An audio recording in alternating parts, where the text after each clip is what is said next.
Oke, shalom alaikum rekan-rekan semuanya, jumpa lagi dengan saya. Dan pada pagi hari ini, saya seperti yang Anda lihat, saya nggak ada di studio atau di tempat kunjungan ya. Saya lagi ada di rumah saya ya. Jadi kalau buat Anda yang penasaran gitu ya, kayak apa sih rumah saya? Ya, seperti inilah teman-teman ya. Ini saya ada di depan rumah saya ya. Jadi ini saya menghadap ke Jalan Kartika ya. Jadi ya, depan itu Jalan Kartika. Dan ini benar-benar bukan studio ya, bukan studio, bukan setting, ini benar-benar rumah saya ya. Jadi inilah rumah yang saya tempati setiap harinya ya rekan-rekan. Oke, nah hari ini saya cuma ingin mengatakan kalau saya baik-baik aja, saya dalam keadaan sehat dan baik-baik aja. Memang mungkin buat rekan-rekan yang tahu, saya udah pernah kena stroke ya, 4 kali saya kena stroke. Dan yang terakhir ini, saya juga ada sedikit masalah kesehatan, yaitu di mata kanan saya. Dan saya berterima kasih banget buat rekan-rekan yang udah nanyain kabar saya ya. Jadi kabar saya, kesehatan saya baik-baik aja, saya oke. Dan memang ada sedikit masalah gangguan di mata kanan saya ya. Jadi mata kanan saya itu burem rekan-rekan. Dan buat rekan-rekan yang udah bantu saya, baik mendoakan saya maupun kirimin saya alat ya. Saya tahu saya dikirimin sebuah alat terapi ya. Anda tahu Anda siapa, saya berterima kasih buat alat Anda. Ini saya pakai setiap hari dan membantu banget ya. Jadi benar-benar membantu keadaan saya ya. Ada beberapa hari ya, saya juga merasakan bahwa setelah saya pakai alat terapinya, ada perubahan ya, yang sangat berarti buat saya. Dan saya berterima kasih buat rekan-rekan yang udah mendukung saya, baik dalam pelayanan saya maupun dalam kehidupan pribadi saya ya, seperti mengirimkan alat terapi itu. Saya berterima kasih sekali buat dukungan rekan-rekan semuanya ya.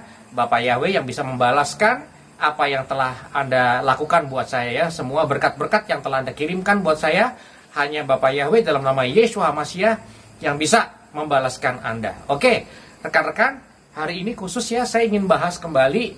Jadi ada yang kemarin WA saya, tanya, Kak tolong jelasin dong ya mengenai renungan atau khotbah yang terakhir itu saya kurang ngerti. Oke, jadi akan saya terangkan hari ini dengan bahasa sederhana aja ya, dengan informal.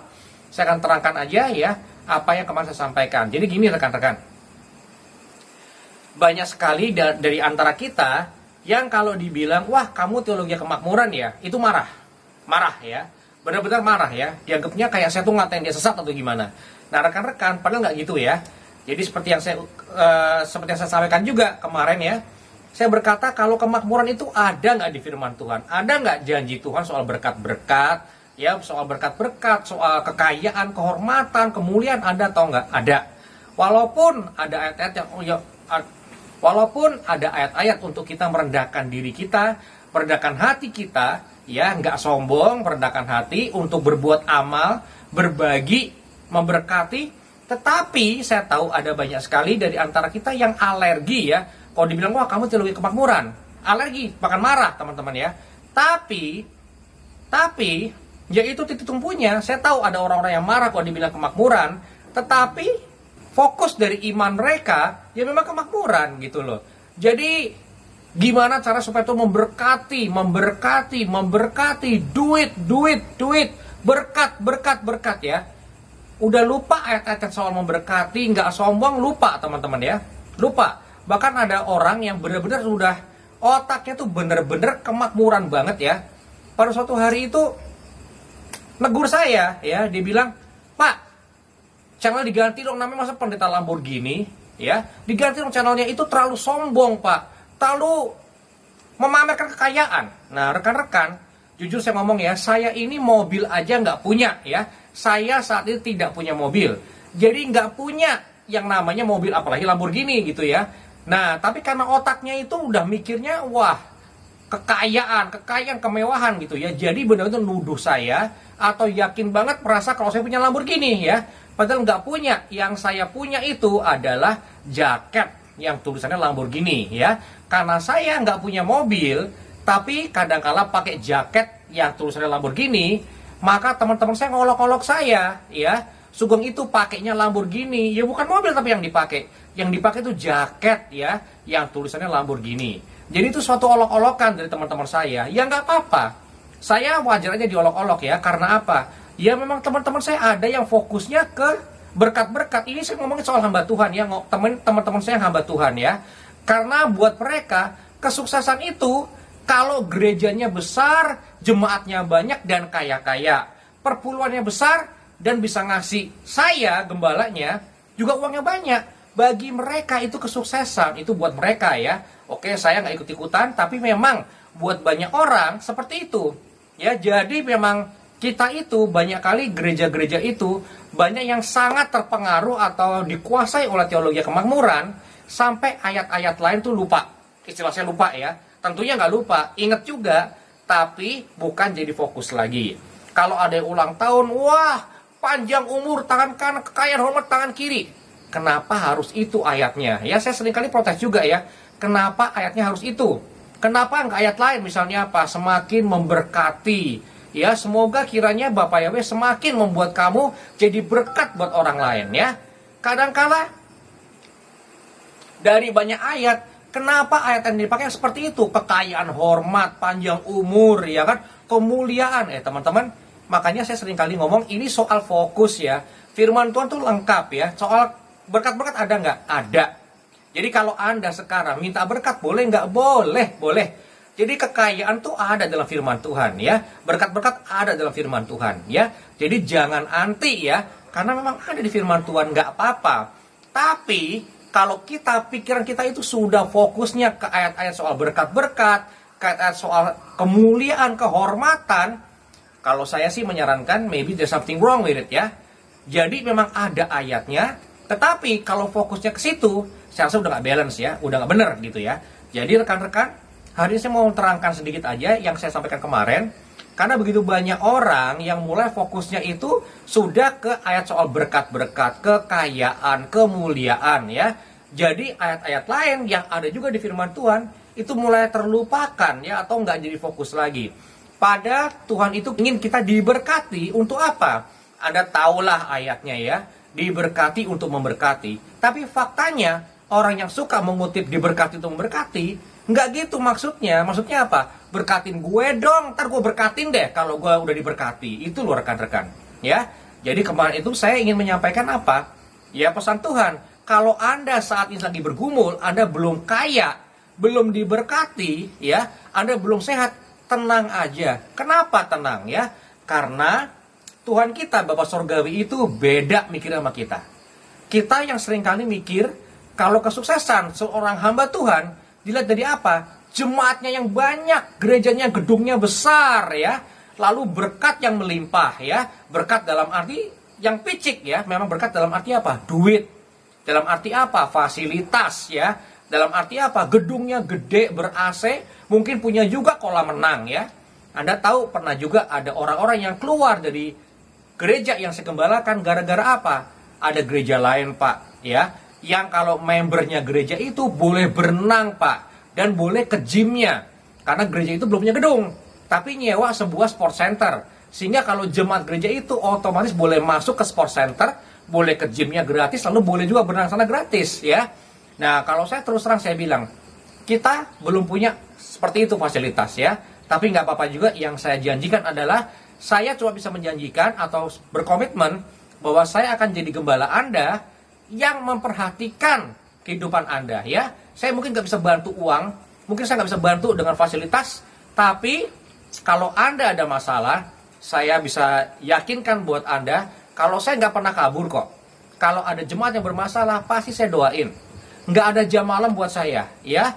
Bahkan Anda mungkin pernah dengar juga ya, karena pernah juga orang yang bersangkutan sharing pada waktu ibadah bahwa ada anjingnya yang sakit, lalu telepon saya minta didoakan ya, ngomongnya anaknya sakit, tapi setelah sembuh ternyata anabul ya, anak berbulu ya, ternyata itu dogi yang sakit, dan saya nggak keberatan tengah-tengah malam ya, Anda telepon saya minta didoakan anak Anda sakit, saya doakan kok, betul kan? Saya doakan meskipun ternyata itu anak berbulu, tapi kan saya nggak pernah protes juga ya. Karena saya tahu apa, itu penting buat Anda. Makanya sebagai gembala Anda, kalau penting buat Anda, penting juga buat saya. Ya, nggak ada tuh yang nama istilah gara-gara cuman anjing saya nggak mau doain, nggak. Ya, tetap saya doakan juga. Karena apa? Karena saya care sama Anda. Ya, itu yang saya bisa komitmenkan buat Anda. Saya komitmen akan memperhatikan Anda ya. Karena itu juga rekan-rekan, Kalau hari ini Anda mungkin dihakimi oleh orang-orang, bahkan dihakimi oleh gereja, ya, gereja lain mungkin teman-teman Anda, ya, yang sama-sama pengagung nama Tuhan Yesus HaMasyiah, ya, orang Kristen lah istilahnya, tapi menghakimi Anda karena Anda belum kaya, Anda belum diberkati mungkin, ya. Kalau Anda dihakimi seperti itu, tenang aja. Saya nggak akan hakimi Anda, ya, karena saya tahu ini semua proses, ya. Pada waktunya nanti kita akan ngalamin juga, ya.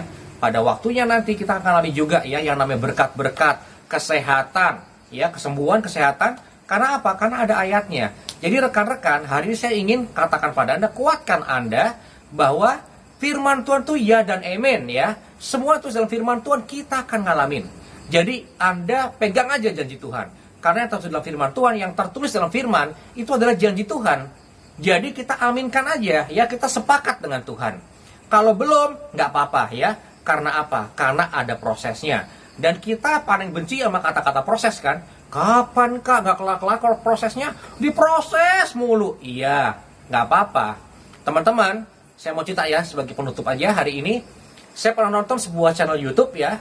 Karena saya ini masuk ke dalam kelompoknya YouTuber, ya teman-teman, ya. Orang yang posting konten di YouTube, ya, video-video di YouTube. Dan saya pernah nonton, ya, film dari YouTube, teman. Itu oleh seorang rekan saya yang tinggal di Sumatera, ya. Dan dia itu suka posting video tentang truk, teman-teman, ya. Memang dia hobi truk. Saya hobinya kereta api, dia hobinya truk, teman-teman. Dia suka banget posting soal truk. Dan saya lihat, teman-teman, ada sebuah truk, ya, truk angkutan yang mogok, ya.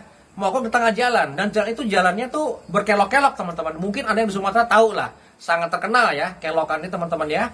Dan mogok di kelokan itu, mogok, ya, karena selain berkelok jalannya juga menanjak, ya. Dan ini ternyata ini truk muatan batu bara, ya, truk muatan batu bara, teman-teman. Dia mogok. Nah setelah mogok gimana? Dia starter lagi dong mesinnya. Nah setelah di starter, dia tunggu dulu, ya, dia injak gasnya. Sehingga mesin truk itu kedengeran, ya, suaranya naik, ya teman-teman, ya, suaranya berisik, ya. Dan dia tunggu, dia nggak jalan-jalan. Nah buat orang-orang yang nggak tahu, di klakson di belakang, ya, di klakson, ya, di bel di klakson, kok nggak jalan-jalan, ya. Tapi dia tetap nggak jalan, tetap dia rev mesinnya, dia injek gasnya, dan dia belum jalan. Setelah kira-kira 1 menit ada suara shh, gitu, ya, ada suara gitu shh, gitu, ya. Nah baru setelah itu dia mulai jalan. Nah teman-teman, apa yang sedang dia lakukan? Apa yang sopir truk itu lakukan, teman-teman? Ternyata sopir truk itu sedang ngisi angin, ya. Kalau Anda tahu truk-truk yang besar-besar, ya, truk yang mengangkut batu bara atau mengangkut besi, itu biasa pakai rem angin, ya. Jadi pada waktu dia starter, dia tunggu dulu, dia isi dulu anginnya. Kenapa? Rekan-rekan, karena persiapan untuk ngerem sama pentingnya dengan persiapan untuk ngegas, teman-teman, ya. Bukan ngegas dalam arti marah, ya, tapi ngegas dalam arti akselerasi, teman-teman. Nah rekan-rekan, kita nggak tahu tentang kehidupan kita. Yang tahu yang terbaik buat kita adalah Bapa Sorgawi kita. Hanya Bapa Yahweh, karena dia yang berkata, aku tuh punya rencana buat kamu loh, ya. Rancangan damai sejahtera, bukan kecelakaan. Jadi kalau Anda sedang diproses, ya, Anda kuatkan hati Anda, ya. Saya juga lagi ngomong pada diri saya sendiri, kuatkan hati kita, karena ini proses. Kenapa? Karena buat Bapak Yahweh, persiapan itu sama pentingnya dengan kesuksesannya, rekan-rekan. Jadi sama kayak truk tadi, ya, yang lagi ngegas, teman-teman. Yang dia gas tadi dia belum jalan, tapi dia gas kenapa? Karena dia lagi ngisi angin, teman-teman, ya, untuk remnya, ya. Kalau dikelokan seperti itu, tanjakan seperti itu, kalau nggak punya rem yang bagus, mungkin teman-teman dia akan mundur, ya. Mungkin dia akan blong, mundur, lalu bisa masuk jurang, teman-teman, ya. Jadi dia tahu persis bahwa akselerasi dan rem sama pentingnya, ya. Dia siapkan dulu remnya. Mungkin saat ini Bapak Surgawi lagi mempersiapkan Anda. Saya nggak tahu, sebagai manusia saya nggak tahu persiapan apa yang sedang Bapak Yahweh berikan buat Anda atau siapkan Anda. Tapi saya tahu satu hal, Dia tahu yang terbaik buat kita. Dan sebaiknya kita sebagai anak-anak juga tahu, ya, bukan cuma tahu tagih janji aja, tapi juga tahu juga timingnya Bapak Yahweh, tahu timingnya Bapak Surgawi kita. Kalau Dia sedang menyiapkan kita, udah kita percaya aja. Karena saya yakin Bapak Surgawi kita nggak pernah iseng, ya. Tuhan kita nggak pernah iseng. Apapun yang Dia izinkan terjadi dalam hidup kita, saya tahu itu Dia punya maksud yang luar biasa. Jadi hari ini, kalau Anda lagi diproses, dan dalam proses ini ada yang membuli Anda, ya, misalnya aja yang kemarin saya katakan, ya, punya dosa lu pasti lo, kalau nggak mungkin dong Orang kalau nggak punya dosa tuh pasti diberkati, nggak kayak lu tuh terkutuk. Ya kalau ada ngomong gitu rekan-rekan, sabar aja, percaya aja sama Bapak Yahweh ya. Mereka seringkali ngomong pasti kamu punya dosa. Coba kamu tanya sama diri sendiri deh. Dosa apa kira-kira kamu ya? Banyak orang ngomong juga sama saya, teman-teman ya. Nah, dalam saat seperti itu ingat ya, jangan kita terintimidasi. Banyak orang-orang, bahkan orang Kristen sekalipun, yang dipakai oleh Satan untuk mengintimidasi kita ya. Tenang aja teman-teman, tenang aja. Karena kalau memang Anda berdosa, saya yakin ya, kalau Anda punya dosa, Ruach HaKodes atau Roh Kudus pasti mengingatkan Anda, kamu punya dosa ini loh nak, kamu masih nyimpan ini loh nak, ya pasti. Karena dia bukan model orang yang berkata, ya pikir sendiri aja, cek sendiri, atau ya pikir sendirilah, kamu salahnya apa ya. Jadi rekan-rekan, kalau betul Anda menyimpan dosa atau kesalahan, pasti Bapak Sorgawi akan memberitahu kita. Roh Kudus pasti akan menegur kita ya. Jadi Anda jangan khawatir ya, kalau Anda diintimidasi oleh orang bilang Anda pasti punya dosa bla bla bla, tenang aja. Nggak cuma Anda kok ya, nggak cuma Anda, nggak cuma saya juga ya. Kalau Anda ingat di firman Tuhan di Alkitab juga ada orang yang firman Tuhan katakan itu orang yang saleh ya. Saleh itu artinya apa? Menjauhi dosa dong ya. Ada orang saleh tapi teman-teman dia berkata apa? Pasti kamu punya dosa ya. Karena kalau orang nggak nyimpen dosa pasti diberkati hidupnya. Nah itu teologi kemakmuran teman-teman ya. Artinya apa sih teologi kemakmuran? Teologi kemakmuran adalah teologi yang menghubungkan kekudusan atau perkenanan Tuhan dengan berkat-berkat. Jadi kalau orang diberkati, ya pasti hidupnya berkenan. Kalau orang nggak diberkati, hidupnya nggak berkenan atau punya dosa, ya itu teologi kemakmuran. Jadi rekan-rekan, Anda sekarang yang dihakimi orang, dihakimi oleh teman-teman Anda, bahkan murid gereja sekalipun, punya dosa lah segala macam, padahal Anda juga nggak tahu dosanya apa. Tenang rekan-rekan, kalau Anda punya dosa, pasti Roh Kudus akan menegur Anda. Kalau Anda nggak terima teguran Roh Kudus, nggak mendapatkan teguran Roh Kudus, sabar. Mungkin belum tegur aja. Sabar juga teman-teman ya. Nanti pasti ada teguran. Karena apa? Karena buat Bapak Sorgawi kita, penting sekali buat Anda bukan diberkati teman-teman. Yang penting sekali buat Anda itu punya karakter yang baik ya. Karakter yang sesuai dengan firman Tuhan. Sehingga Anda itu bisa disebut anak-anak Elohim ya. Jadi penting sekali buat Bapak Sorgawi kita, karakter Anda itu yang paling penting ya. Jadi teman-teman, kalau saat ini Anda lagi diproses, tenang aja ya. Nggak ada penghakiman buat Anda. Yang ada adalah apa? Kasih Bapamu tuh luar biasa buat Anda. Kalau Anda dalam proses, tenang aja. Sekali lagi tenang aja ya. Nikmati prosesnya Bapak ya. Nikmati. Karena artinya teman-teman, orang yang diproses artinya apa? Artinya Bapak punya rencana buat Anda. Bukan rancangan yang murahan, bukan rancangan yang biasa-biasa aja, tapi rancangan yang luar biasa. Jadi hari ini kalau Anda dalam proses, Anda ada pergumulan ya, nikmati aja. Karena yang Bapak ingin lihat adalah nanti Anda akan keluar sebagai emas murni. Itu loh tujuannya. Jadi rekan-rekan, kalau hari ini Anda dalam pergumulan, nggak apa-apa, Anda nggak sendirian.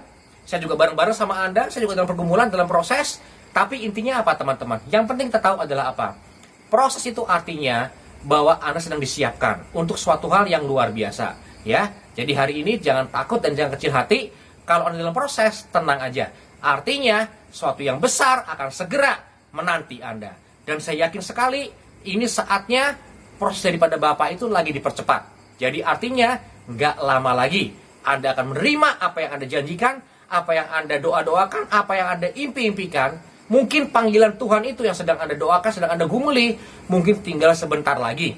Mungkin bentar lagi Anda akan menerima janji Tuhan itu. Yang penting buat kita sekarang adalah apa? Pede aja. Tetap pegang janji Tuhan. Karena saya tahu semua firman Tuhan adalah ya dan amin. Itu adalah janji Tuhan. Dan Tuhan gak pernah berdusta. Jadi yang kita lakukan sekarang adalah pegang terus janji Tuhan. Ya, pegang terus, tetap lakukan apa yang terbaik ya. Lakukan apa yang Anda tahu baik. Lakukan apa yang benar. Maka tiba-tiba aja, pasti ada aja ya. Itu aja intinya teman-teman. Kalau kita berpegang pada firman Tuhan, maka tiba-tiba aja, ada aja ya. Berkat dari Tuhan, kejutan dari Tuhan. Hari ini, pagi hari ini saya berdoa. Dalam nama Yeshua HaMashiach, ada kejutan yang menarik, ada kejutan yang menyenangkan buat Anda hari ini. Karena buat semua anak-anak Tuhan yang berpegang pada firman Tuhan, berpegang pada Torah, berpegang pada janji Tuhan, selalu ada berkat dan selalu ada breakthrough. Saya berdoa dalam nama Yeshua HaMashiach, hari ini breakthrough itu, terobosan itu akan hadir dalam hidup Anda. Dalam nama Yeshua HaMashiach, kita yang percaya kita katakan, haleluya, amin.